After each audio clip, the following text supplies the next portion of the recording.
नबी अलैहिस्सलाम के ज़माने का हिंदुस्तान। अब देखिए कि उस वक्त आजकल की तरह पाकिस्तान और इंडिया तो था नहीं, बल्कि ये सब एक ही जगह कंसीडर होता था कि जिसे अरब्स अपनी ज़ुबान में हिंद कहते थे।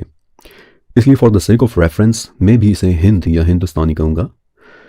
नबी अलैहिस्सलाम से तकरीबन 1000 साल पहले अलेक्जेंडर द ग्रेट जब हिंद में आया तो उस वक्त उसके साथ पूरी एक फ़ौज आई थी कि जिसमें फ़ौजियों के अलावा हर तरह के लोग थे। लड़ाके फ़ौजी और जंगजुओं से लेकर तारीख़ रिकॉर्ड करने वाले उलमा भी, मस्खरों से लेकर नाचने वालियाँ भी, और जानवरों के शिकारी भी, कहानों से लेकर जियोग्राफी पढ़ने और उसके लिखने वाले भी। और उस वक्त उन लोगों ने यहाँ यानी हिंद के मुतालिक बड़ी ज़बरदस्त इंफॉर्मेशन रिकॉर्ड की थी।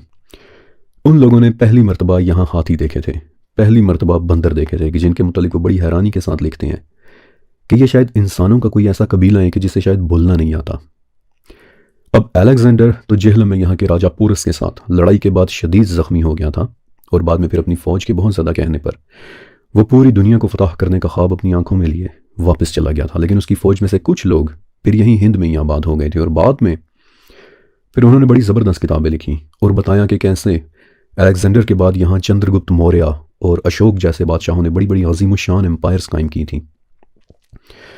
आई नो कि ये बात हमारे टॉपिक के साथ कोई इतनी ज़्यादा रेलिवेंट नहीं है, लेकिन चूँकि मैं और आप हम बड़े सग़ीर से हैं, पाकिस्तान और इंडिया से हैं, इसलिए अच्छा लगता है ये जानकर कि नबी अलैहिस्सलाम के दौर में हमारा ये इलाका कैसा हुआ करता था। देखिए, नबी अलैहिस्सलाम से कुछ सदियों पहले तक हिंद एक बहुत बड़ी ताकत था, आप इसे एक छोटी सी एम्पायर भी कह सकते हैं, और उस वक्त यहाँ की बादशाहत बहुत ताकतवर थी। मैं आपको एक छोटा सा वाक़या सुनाना चाहता हूँ कि जब महाराजा अशोक ने वो ताज पहना कि जो सिर्फ पूरे बड़े सग़ीर का बादशाह पहन सकता था, तो तमाम छोटे मोटे राजा महाराजा उसके सामने झुक गए। माइंड यू कि ये ताज आज तक सिर्फ 2 लोगों ने पहना है। आज तक सिर्फ 2 लोगों की पूरे इंडियन सब कॉन्टिनेंट के ऊपर हुकूमत हुई है, एक तो सम्राट अशोक और दूसरा शहंशाह अकबर। तो सम्राट अशोक के सामने तमाम छोटे मोटे राजा महाराजा झुक गए सिवाय एक राजा के, इंडिया की रियासत उड़ीसा का राजा। और तब अशोक ने गुस्से में पूरी ताकत के साथ उड़ीसा पर चढ़ाई कर दी थी और उस वक्त नबी अलैहिस्सलाम से चंद सदियां पहले कलिंग के मुकाम पर होने वाली इस लड़ाई में 2.5 लाख लोग मारे गए थे। आज भी यह तादाद बहुत बड़ी है, लेकिन उस वक्त तो ये तादाद शायद आधी दुनिया की आबादी के बराबर हुआ करती होगी। बहरहाल इस लड़ाई और इतने सारे लोगों की मौत देखने के बाद अशोक सदमे में चला गया था कि ये मैंने क्या किया, और फिर उसने पूरे हिंद में ताकत के बजाय फलाही काम करने शुरू कर दिए। मुसाफिरों के लिए सराय बनवाए, हस्पताल बनवाए, स्कूल्स बनवाए।